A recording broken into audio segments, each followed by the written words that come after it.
খবরের শুরুতেই দেখে নেব আজকে সংবাদ শিরোনাম। ভিন রাজ্যে ফের মৃত্যু 4 বাংলাভাষীর। দিল্লিতে মৃত একই পরিবারের 4 সদস্য। আমরা বিশ্বাস করতে পারছি না এরকম জিনিস হতে পারে। হাসপাতালে এসে ক্ষোভে ফুঁসে উঠলেন জুনিয়র চিকিৎসকরা। শেষকৃত্য সেরে ফেরার পথে বাস দুর্ঘটনা, মৃত্যু 25 জনের। কেউ কথা বলে না, দোকানদাররা কোনো কিছু বিক্রির আগে 10 বার ভাবে। পাড়ায় এক ঘরে তিলোত্তমার মা বাবা। রাখির দিনে রক্তাক্ত কোচবিহার, শুট আউটে মৃত্যু তৃণমূল পঞ্চায়েত প্রধানের ছেলের। দিদি তিনবার আশীর্বাদ করেছেন, মান অভিমান মিটল কল্যাণের। মাথায় চোট, অভয়ার মাকে নিয়ে যাওয়া হলো হাসপাতালে, দেখতে গেলেন শুভেন্দু। ঝাড়খণ্ডে ভয়াবহ রেল দুর্ঘটনা, লাইনচ্যুত একাধিক বগি, বাতিল বহু ট্রেন। পার্ক স্ট্রিটে ধুন্ধুমার, বাধা পেয়ে পথে বসলেন শুভেন্দু, মারা হয়েছে নির্যাতিতার মা বাবাকেও, দাবি। রাতভর জঙ্গলে টানা গুলির লড়াই, অপারেশন অকালে শহীদ 2 জওয়ান, ড্রোন দিয়ে জঙ্গিদের খোঁজ জারি। 100 দিনের কাজের বকেয়া, কেন্দ্র রাজ্য সংঘাতের আবহে মুখ খুলল দিল্লি। মমতা ধ্বংস হবে, আগুনে হুঙ্কার শুভেন্দুর।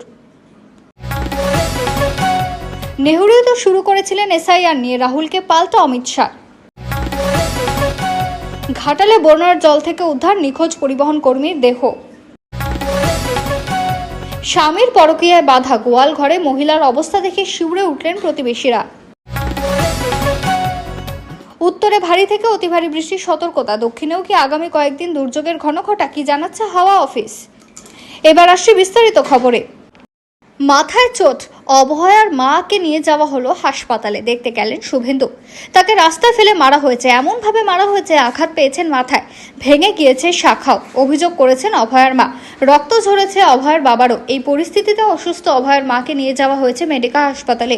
তার মাথায় চোট লেগেছে বলে জানা যাচ্ছে। অসুস্থ অভয়ার মাকে দেখতে হাসপাতালে বিরোধী দলনেতা শুভেন্দু অধিকারী। ইনজুরিটা যথেষ্ট সিরিয়াস, সিটি স্ক্যান হয়েছে, এমআরআই ওনারা করছেন এবং ওনারা অ্যাডমিটেড করলেন এবং মেসমশাই অর্থাৎ অভয়ার বাবা তিনিও আপাতত সাথেই থাকবেন। উনি অল্প বিস্তর আমাদের মতো লাঠি খেয়েছেন, কিন্তু মা শাঁখাপলা তো ভেঙেইছে, ইনজুরি খুব সিরিয়াস, ভালো ইনজুরি করেছেন, স্ক্যান হয়েছে, এমআরআইও করতে হবে এবং অলরেডি মানে প্রাইমারি যা করা, চ্যানেল করা, সেটি স্যালাইন দেওয়া, সিটি স্ক্যান করা, লোয়ার অ্যাবডোমেনকে আলট্রাসোনোগ্রাফি করা, ফুল ফেজের ডাক্তাররা খুব টেক কেয়ার করে করছেন। সকলেরই একটা ইমোশন অভয়ার বাবা মার বা অভয়ার পরিবারের প্রতি আছে। ঝাড়খণ্ডে ভয়াবহ রেল দুর্ঘটনা, লাইনচ্যুত একাধিক বগি, বাতিল বহু ট্রেন। ফের ভয়ঙ্কর রেল দুর্ঘটনা, এবার ঘটনাস্থল ঝাড়খণ্ডের চান্দিল। লাইনচ্যুত 2টি মালগাড়ি, একাধিক ওয়াগন লাইন থেকে সরে গিয়েছে। দুর্ঘটনাটি ঘটেছে শনিবার ভোরে। বাতিল একাধিক যাত্রীবাহী ট্রেন। অসমর্থিত সূত্রের খবর, আহত হয়েছেন কয়েকজন।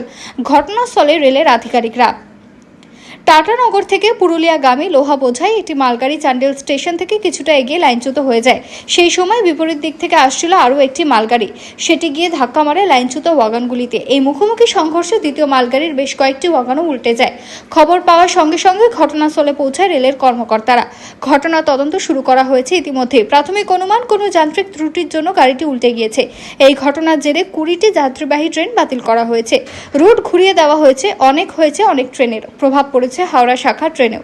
এই ঘটনা মনে করাচ্ছে উড়িষ্যার বাহানাগার ভয়াবহ রেল দুর্ঘটনার কথা।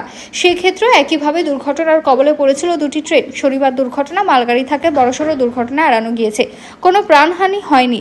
যাত্রীবাহী ট্রেন হলে অনেক ক্ষতি হতে পারত বলে ওয়াকিবহাল মহলের দাবি। স্ট্রিটে ধুন্ধুমার, বাধা পেয়ে পথেই বসলেন শুভেন্দু, মারা হয়েছে নির্যাতিতার মা বাবাকেও, এমনই দাবি। ফের একবার নবান্ন অভিযান ঘিরে রণক্ষেত্র কলকাতা। আরজিকর কাণ্ডের 1 বছর পর ঠিক 9 আগস্ট মেয়ের সঙ্গে ঘটে যাওয়া ঘৃণ্য অপরাধের সুবিচারের দাবিতে নবান্ন অভিযানের ডাক দিয়েছিলেন মৃতা চিকিৎসকের মা বাবা। সে মিছিল ঘিরেই ধুন্ধুমার শহর জুড়ে। অভিযানে অভয়ার মা বাবা পরিবার ছাড়াও রয়েছেন সাধারণ মানুষ ও বিজেপি সমর্থকরা। দলীয় পতাকা ছাড়াই যোগ দিয়েছিলেন শুভেন্দু অধিকারী। নবান্ন চত্বরে 163 ধারা জারি করা হয়েছে, তাই সেখানে কোনো আন্দোলন করা যাবে না আগেই জানিয়েছিল পুলিশ। তা সত্ত্বেও ব্যারিকেড ভেঙে নবান্ন অভিমুখে যাত্রা করেছে একের পর এক মিছিল। পার্ক স্ট্রিট থেকে ডোরিনা ক্রসিং, হাওড়া ময়দান থেকে সাঁতরাগাছি, সব জায়গায় উত্তেজনা ছড়িয়েছে। লৌহ কপাট সরিয়ে এগিয়ে যাওয়ার চেষ্টা করেছিল মিছিল। সাঁতরাগাছি লোহার ব্যারিকেড শিকল দিয়ে বাঁধা, সেখানেই ব্যারিকেডের ওপরে উঠে পড়েছেন আন্দোলনকারীরা। পুলিশের তরফে শান্তি বজায় রাখুন, ডোন্ট ক্রস লাইন লেখা ব্যানার থাকলেও সেসব তোয়াক্কা না করেই ব্যারিকেড ভাঙার চেষ্টা করা হয়। আন্দোলনকারীদের আটকাতে পার্ক স্ট্রিটে পুলিশ লাঠিচার্জ করে। অভিযোগ, রানী রাসমণি অ্যাভিনিউতে নবান্ন অভিযানের শুরুতেই বিরোধী দলনেতা শুভেন্দু অধিকারীকে বাধা দেয় পুলিশ। এরপর পার্ক স্ট্রিটে বেঁধে যায় ধুন্ধুমার। বাধা পেয়ে রাস্তাতেই বসে পড়েন শুভেন্দু। বিক্ষোভ শুরু করেন বিরোধী দলনেতা সহ বিজেপি বিধায়করা। বিরোধী দলনেতা জানিয়েছেন, আহতদের বেশ কয়েকজনকে রেলের বিআর সিংহ হাসপাতালে ভর্তি করা হয়েছে। বেশ কয়েকজন আবার ভর্তি বাইপাসের ধারে বেসরকারি হাসপাতালে। তার অভিযোগ, আন্দোলনে যোগ দেওয়ায় বহুজনকে আঘাত করা হয়েছে। আহত হয়েছেন বিধায়করা। নির্যাতিতার মা বাবাকেও মারা হয়েছে। ডোরিনা ক্রসিংয়ে উত্তেজনা ছড়ায়। ব্যারিকেড ভাঙার চেষ্টা করেন আন্দোলনকারীরা। পুলিশের সঙ্গে ধস্তাধস্তি শুরু হয়ে যায়। নিহত চিকিৎসকের মা বাবার অভিযোগ, তাদের দুজনকেই নাকি মারা হয়েছে ধর্মতলায়। আমাকে মারা হয়েছে, এই আমার হাতের শাখা ভেঙে দেওয়া হয়েছে, কপালে মারা হয়েছে, পিঠে মারা হয়েছে, রাস্তায় ফেলে রীতিমতো আমাকে 4-5 জন পুলিশ। কেন আমাকে মারা হলো? কেন মেয়েকে খুন করা হলো তার কাজের জায়গায়? কেন তখন প্রশাসন তৎপর হলো না? প্রশ্ন তুলছেন অভয়ার মা। রাতভর জঙ্গলে টানাগুলির লড়াই, অপারেশন অখালে শহীদ 2 জওয়ান, ড্রোন দিয়ে জঙ্গিদের খোঁজ জারি। জম্মু কাশ্মীরের কুলগামে সেনা জঙ্গি সংঘর্ষ, নিহত 2 সেনা জওয়ান, আরও 2 জওয়ান রাতভর চলা গুলির লড়াইয়ে আহত হয়েছেন। অভিযান এখনও চলছে। উপত্যকা জুড়ে চলছে অপারেশন অখাল। 1 আগস্ট থেকে শুরু হওয়া অভিযানে জম্মু কাশ্মীরে চলা সবথেকে দীর্ঘ সন্ত্রাস দমন অভিযান। দক্ষিণ কাশ্মীরের অখালের জঙ্গল এলাকায় চলছে শিরুনি তল্লাশি। শনিবার অপারেশন অখাল 9ম দিনে পা রাখল। সেনা জঙ্গির গুলির লড়াইয়ে নিহত হলেন 2 জওয়ান। আহত মোট জওয়ানের সংখ্যা 10-এ গিয়ে পৌঁছেছে। এখনও পর্যন্ত এনকাউন্টারে 10 জঙ্গিকে নিকেশ করা হয়েছে। গোয়েন্দা সূত্রে খবর মিলেছিল, দক্ষিণ কাশ্মীরের বিভিন্ন অংশে লুকিয়ে রয়েছে জঙ্গিরা। সেই সূত্র ধরেই জঙ্গি দমন অভিযান শুরু হয়। গতকাল প্রায় সারা রাত ধরে গুলির লড়াই চলে অখালে। সেই সংঘর্ষে শহীদ ল্যান্স নায়েক, প্রীতপাল সিং ও হাবিলদার হারমিন্দর সিং। সেনা সূত্রে খবর, অখালের গভীর জঙ্গলে কমপক্ষে 3 জঙ্গি লুকিয়ে রয়েছে। এরা সকলেই লস্করি তৈবার প্রশিক্ষণপ্রাপ্ত। নিরাপত্তা বাহিনী গোটা এলাকা ঘিরে রেখেছে এবং জঙ্গিদের খোঁজে তল্লাশি চালাচ্ছে। জঙ্গিদের হদিশ পেতে ওড়ানো হচ্ছে ড্রোন ও হেলিকপ্টার। প্যারা কমান্ডো এই অভিযানে সহযোগিতা করেছে। 100 দিনের কাজের বকেয়া, কেন্দ্র রাজ্য সংঘাতের আবহে মুখ খুলল দিল্লি। 100 দিনের কাজ এবং আবাস যোজনার বকেয়া টাকা নিয়ে কেন্দ্র রাজ্য সরকারের মধ্যে সংঘাত অব্যাহত। সম্প্রতি তৃণমূল সাংসদ রচনা বন্দ্যোপাধ্যায়ের প্রশ্নের জবাবে কেন্দ্রীয় অর্থমন্ত্রক জানিয়েছে, রাজ্যের নেওয়া পদক্ষেপে তারা সন্তুষ্ট নয়। তাই চলতি অর্থবর্ষে এখনো পর্যন্ত এই 2 প্রকল্পের কোনো বরাদ্দই দেওয়া হয়নি। এর আগে শীতকালীন অধিবেশনের কেন্দ্রীয় অর্থমন্ত্রী নির্মলা সীতারমণ জানিয়েছিলেন, রাজ্যের পাঠানো অ্যাকশন টেকেন রিপোর্ট যাচাই করে দেখেছে গ্রামোন্নয়ন মন্ত্রক এবং তাদের রিপোর্টের ভিত্তিতেই টাকা মঞ্জুর করা হবে। কেন্দ্রীয় অর্থমন্ত্রকের প্রতিমন্ত্রী পঙ্কজ চৌধুরী জানান, 2022 সালের 9 মার্চ থেকে মনরেগার টাকা এবং 2022-23 অর্থবর্ষ থেকে আবাস যোজনার টাকা বন্ধ রয়েছে। হাইকোর্ট 100 দিনের কাজ ফের চালু করার নির্দেশ দিলেও কেন্দ্র এই বিষয়টি আদালতকে জানাবে। এই পরিস্থিতিতে হাওড়া ব্রিজের ব্যবস্থাপনা খতিয়ে দেখছেন joint CP traffic Rupesh Kumar. Nehru তো শুরু করেছিলেন এসআইআর নিয়ে রাহুলকে পাল্টা অমিত শাহ। ভোটার তালিকার নিবিড় সংশোধন নিয়ে এত আপত্তি কিসের? বিহারে দাঁড়িয়ে একযোগে কংগ্রেস ও আরজেডিকে নিশানা করলেন কেন্দ্রীয় স্বরাষ্ট্রমন্ত্রী অমিত শাহ। লোকসভার বিরোধী দলনেতা রাহুল গান্ধীকে তোপ দেগে শাহী কটাক্ষ। ভোটার তালিকায় এই সংশোধন প্রথমবার হচ্ছে না, আপনারাই পূর্বপুরুষ জওহরলাল নেহরু এটা শুরু করেছিলেন। বিহারের এক জনসভা অমিত শাহ দাবি করলেন, ভোটার তালিকাকে অনুপ্রবেশকারী মুক্ত করা জরুরি ছিল। লালু প্রসাদ যাদব বা কংগ্রেস যদি অনুপ্রবেশকারীদের ভোটে ক্ষমতা আসতে চায়, তাহলে বিহারের মানুষ তাদের প্রত্যাখ্যান করবে। শাহের সাফ কথা, অনুপ্রবেশকারীদের ভোটে কোনো সরকার গঠিত হবে না। এরাই বিহারবাসীর চাকরি দখল করে নেয়। গোটা নিবিড় সংশোধন প্রক্রিয়া যেভাবে বিরোধীরা আপত্তি জানাচ্ছে, সেটাকে অনুপ্রবেশকারীদের পক্ষ থেকে নেওয়া হিসেবেই দেখছেন শাহ। কেন্দ্রীয় স্বরাষ্ট্রমন্ত্রীর প্রশ্ন, এসআইআর নিয়ে এত প্রশ্ন কেন? এটা তো আর প্রথমবার হচ্ছে না। নেহরুই এই প্রক্রিয়া শুরু করেছিলেন। নিয়মিত এটা হয়, 2003 সালে শেষবার হয়েছিল। অমিত শাহর অভিযোগ, একের পর এক নির্বাচনে হেরে হতাশ রাহুল বারবার দোষ দেন নির্বাচন কমিশনকে। আসলে বিহার ভোটের হারের অজুহাত আগে থেকেই প্রস্তুত রাখছেন তিনি। কেন্দ্রীয় স্বরাষ্ট্র বলছেন, এসআইআর নিয়ে এত অভিযোগ, অথচ এই পর্যন্ত কোনো দল একটিও অভিযোগ জানায়নি। ঘাটালে বন্যার জল থেকে উদ্ধার নিখোঁজ পরিবহন কর্মীর দেহ। ঘাটালে বন্যার জল থেকে উদ্ধার দেহ। শুক্রবার সকালে ঘাটালের শ্যামপুর এলাকার বন্যার জল থেকে মৃতদেহ উদ্ধার হয়। মৃতের নাম রাজীব সিংহ রায়, বাড়ি অজবরনগর গ্রামে। ঘাটাল থানার পুলিশ মৃতদেহ উদ্ধার করে ঘাটাল মহকুমা হাসপাতালে ময়নাতদন্তের জন্য পাঠিয়েছে। তদন্তে পুলিশ জানতে পেরেছে রাজীব পেশায় পরিবহন কর্মী ছিলেন। বন্যার জল বাড়ি ফেরার পর থেকে জলে তলিয়ে গিয়েছিলেন বলে দাবি পরিবারের। পরিবার সূত্রে জানা গিয়েছে, কাজ সেরে বাড়ি ফিরছিলেন রাজীব, পরে বন্যার জলে পড়ে তলিয়ে যান। তাকে খুঁজে পাওয়া যাচ্ছিল না। এনডিআরএফ এর সদস্যরা খোঁজ শুরু করেন। শুক্রবার সকালে দেহ উদ্ধার হয়। পরিবারের সদস্যরা দেহ শনাক্ত করেন।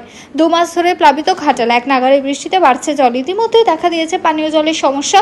দূর থেকে ডিঙি চড়ে জল এনে ব্যবহার করতে হচ্ছে বানভাসীদের। প্লাবিত ঘাটালে মাঝে মধ্যেই হচ্ছে হালকা ভারী বৃষ্টি। বৃষ্টির কারণে প্লাবিত ঘাটালে বাড়ছে বন্যার জল। পূর্ত দপ্তরের উদ্যোগে ঘাটালের আরগড়া চাতাল এলাকায় রাজ্য সড়কে চলছে সরকারি নৌকা পারাপার।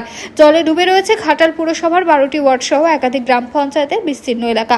নৌকা ও ডিঙি করে চলছে যাতায়াত সমস্যায় ঘাটালের বানভাসী এলাকার লক্ষাধিক মানুষ। ইতিমধ্যে ঘাটালের প্লাবিত এলাকা পরিদর্শন করেছেন মুখ্যমন্ত্রী মমতা বন্দ্যোপাধ্যায়। স্বামীর পরকীয়ায় বাধা, গোয়াল ঘরে মহিলার অবস্থা দেখে শিউরে উঠলেন প্রতিবেশীরা। স্বামীর পরকীয়ায় প্রতিবাদ, তা নিয়ে অশান্তি। তার জেরে স্ত্রীকে খুনের অভিযোগ উঠল স্বামীর বিরুদ্ধে। মৃতের নাম হালিমা খাতুন। ঘটনাটি মুর্শিদাবাদের ইসলামপুর থানার গোপীনাথপুর এলাকায়। ঘটনার পর থেকে অভিযুক্ত স্বামী রুবেল শেখ পলাতক। জানা গিয়েছে, কয়েক বছর আগে রুবেলের সঙ্গে হালিমার বিয়ে হয়। তাদের বছর দুয়েকের সন্তানও রয়েছে। মৃতের পরিবারের অভিযোগ, রুবেল বিবাহ বহির্ভূত সম্পর্কে জড়িয়ে পড়েন। স্বামীর পরকীয়ার কথা জানতে পারার পরই প্রতিবাদ করেন হালিমা। তা নিয়ে স্বামী স্ত্রীর মধ্যে অশান্তি হতো। শনিবার সকালে বাড়ির গোয়ালঘর থেকে হালিমার মৃতদেহ উদ্ধার হয়। রুবেল মৃতের পরিবারকে জানান, তার স্ত্রী গলায় দড়ি দিয়ে আত্মহত্যা করেছেন। হালিমার পরিবারের অভিযোগ, তাদের মেয়েকে খুন করেছে রুবেল। ঘটনাকে কেন্দ্র করে এলাকায় চাঞ্চল্য ছড়ায়। ওই বাড়ির সামনে ভিড় করেন প্রতিবেশীরা। মৃতের পরিবারের অভিযোগ, হালিমার ওপর নিয়মিত অত্যাচার চালাতেন তার স্বামী। এর আগে একবার হালিমাকে ন্যাড়াও করে দেন। ঘটনার খবর পেয়ে পৌঁছায় পুলিশ। ততক্ষণে ঘটনাস্থল ছেড়ে পালান রুবেল। মৃতদেহ উদ্ধার করে ময়নাতদন্তের জন্য পাঠিয়েছে পুলিশ। ঘটনার তদন্ত শুরু করেছে ইতিমধ্যেই। অভিযুক্তের কঠোর শাস্তির দাবি জানিয়েছে মৃতের পরিবার। তাদের বক্তব্য, যদি কোনো অপরাধ না করে থাকেন তাহলে কেন পালিয়ে গেলেন রুবেল? তাকে দ্রুত গ্রেফতারির দাবি জানিয়েছেন হালিমার পরিবার। উত্তরে ভারী থেকে অতি ভারী বৃষ্টির সতর্কতা। দক্ষিণেও কি আগামী কয়েকদিন দুর্যোগের ঘনঘটা, কি জানাচ্ছে আবহাওয়া দপ্তর। মৌসুমী অক্ষরেখার বর্তমানে হিমালয়ের পাদদেশে অবস্থান করছে। মধ্য বাংলাদেশে রয়েছে সক্রিয় ঘূর্ণাবর্ত। গাঙ্গেয় পশ্চিমবঙ্গ এবং উত্তর উড়িষ্যার ওপর রয়েছে আরও একটি আপার এয়ার সার্কুলেশন। আবহাওয়া দপ্তর জানিয়েছে, উত্তরবঙ্গে দার্জিলিং, কালিম্পং, আলিপুরদুয়ার, কোচবিহার এবং জলপাইগুড়ি, এই 5 জেলায় বিক্ষিপ্তভাবে ভারী বৃষ্টি চলবে উইকেন্ডে। সোমবারে ফের অতি ভারী বৃষ্টির সতর্কতা রয়েছে। উত্তরের পাশাপাশি দক্ষিণবঙ্গে পুরুলিয়া, পশ্চিম বর্ধমান, বীরভূম ও দক্ষিণ 24 পরগনা, এই 4 জেলায় ভারী বৃষ্টির সম্ভাবনা রয়েছে বলে জানিয়েছে হাওয়া অফিস। বজ্রবিদ্যুৎ সহ বৃষ্টির সম্ভাবনা বেশি রয়েছে দক্ষিণ 24 পরগনা, পশ্চিম মেদিনীপুর, বাঁকুড়া, পুরুলিয়া, পশ্চিম ও পূর্ব বর্ধমান, নদিয়া, মুর্শিদাবাদ, এইসব জেলার কিছু অংশে। আগামী কয়েকদিন দক্ষিণবঙ্গের আবহাওয়া কেমন থাকতে চলছে জেনে নিন কি বলছে আবহাওয়া দপ্তর। আজ পুরুলিয়া, পশ্চিম বর্ধমান, বীরভূম ও দক্ষিণ 24 পরগনা, এই 4 জেলায় ভারী বৃষ্টির পূর্বাভাস দিয়েছে আবহাওয়া দপ্তর। বাকি জেলায় বিক্ষিপ্তভাবে বৃষ্টির সম্ভাবনা রয়েছে। বজ্রবিদ্যুৎ সহ হালকা থেকে মাঝারি বৃষ্টি হতে পারে। তার সঙ্গে 30 থেকে 40 কিলোমিটার গতিবেগে দমকা ঝোড়ো বাতাস বইতে পারে বলেও জানিয়েছে হাওয়া অফিস। রবিবার বজ্রবিদ্যুৎ সহ হালকা থেকে মাঝারি বৃষ্টির সম্ভাবনা রয়েছে। তার সঙ্গে 30 থেকে 40 কিলোমিটার গতিবেগে দমকা ঝোড়ো বাতাস বইতে পারে। বজ্রবিদ্যুৎ সহ বৃষ্টির সম্ভাবনা বেশি থাকবে দক্ষিণ 24 পরগনা, পশ্চিম মেদিনীপুর, বাঁকুড়া, পুরুলিয়া, পশ্চিম ও পূর্ব বর্ধমান, নদিয়া, মুর্শিদাবাদ জেলার কিছু অংশে। রবি ও সোম বৃষ্টির সম্ভাবনা কমবে দক্ষিণবঙ্গের বিভিন্ন জেলায়। মঙ্গল এবং বুধবার দক্ষিণবঙ্গের সব জেলাতে কিছু এলাকায় বৃষ্টির সম্ভাবনা রয়েছে। বজ্রবিদ্যুৎ সহ 2-1 পশলা বৃষ্টির সম্ভাবনা থাকবে। সামান্য বাড়বে তাপমাত্রা, তার থেকেও বাড়বে আর্দ্রতা জনিত অস্বস্তি। বাতাসে জলীয় বাষ্পের পরিমাণ বেশি থাকাতে অস্বস্তি বাড়বে। আগামী কয়েকদিন উত্তরবঙ্গের বিভিন্ন জেলায় আবহাওয়া কেমন থাকতে চলেছে? আগামী 3 দিন ভারী বৃষ্টির সম্ভাবনা রয়েছে উত্তরের বিভিন্ন জেলায়। বিক্ষিপ্তভাবে বৃষ্টি হতে পারে উত্তরবঙ্গে। দার্জিলিং, কালিম্পং, আলিপুরদুয়ার, কোচবিহার, জলপাইগুড়ি, এই 5 জেলায় বিক্ষিপ্তভাবে ভারী বৃষ্টির সম্ভাবনা রয়েছে। এখন কয়েকদিন বৃষ্টি চলবে। সোমবার ফের অতি ভারী বৃষ্টির সতর্কতা রয়েছে উত্তরবঙ্গের জেলাগুলিতে। অতি ভারী বৃষ্টি হতে পারে জলপাইগুড়ি, কালিম্পং, দার্জিলিং ও আলিপুরদুয়ার, এই 4 জেলায়। ভারী বৃষ্টির সম্ভাবনা রয়েছে কোচবিহার জেলায়। মঙ্গল ও বুধবার বিক্ষিপ্তভাবে ভারী বৃষ্টি হতে পারে দার্জিলিং, কালিম্পং, আলিপুরদুয়ার, কোচবিহার, জলপাইগুড়ি, উত্তরবঙ্গের উপরের দিকের এই 5টি জেলায় বিক্ষিপ্তভাবে ভারী বৃষ্টির সম্ভাবনাও রয়েছে। শেষকৃত সেরে ফেরার পথে বাস দুর্ঘটনা, মৃত্যু 25 জনের। শেষকৃত সেরে বাড়ি ফেরার পথে উল্টে গেল বাস, ভয়াবহ পথ দুর্ঘটনায় মৃত্যু হয়েছে 25 জনের, আহতের সংখ্যা 4। শুক্রবার সন্ধ্যায় মর্মান্তিক এই ঘটনাটি ঘটেছে গেনিয়ায়। জানা গিয়েছে দিন সন্ধ্যায় বাসটি কাকামেগা থেকে কিসমু শহরের উদ্দেশ্যে রওনা দিয়েছিল। যাত্রীরা স্থানীয় এক বাসিন্দা শেষকৃত সম্পন্ন করে ফিরছিলেন। গন্তব্যের কাছাকাছি আসতে ঘটে যায় অঘটন, নিয়ন্ত্রণ হারিয়ে উল্টে যায় যাত্রী বোঝাই বাসটি। বিকট শব্দ শুনে ঘটনাস্থলে ছুটে আসেন স্থানীয়রা, হাত লাগান উদ্ধার কাজে। খবর পেয়ে ঘটনাস্থলে পৌঁছায় পুলিশ, আহতদের উদ্ধার করে নিকটবর্তী একটি হাসপাতালে ভর্তি করানো হয়েছে।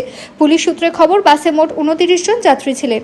ঘটনাস্থলে মৃত্যু হয় 20 জনের, বাকি 5 জনের মৃত্যু হয়েছে হাসপাতালে। কিন্তু কি কারণে গাড়িটি নিয়ন্ত্রণ হারালো তা এখনো স্পষ্ট নয়। পুলিশ ইতিমধ্যে গোটা ঘটনা তদন্ত শুরু করেছে।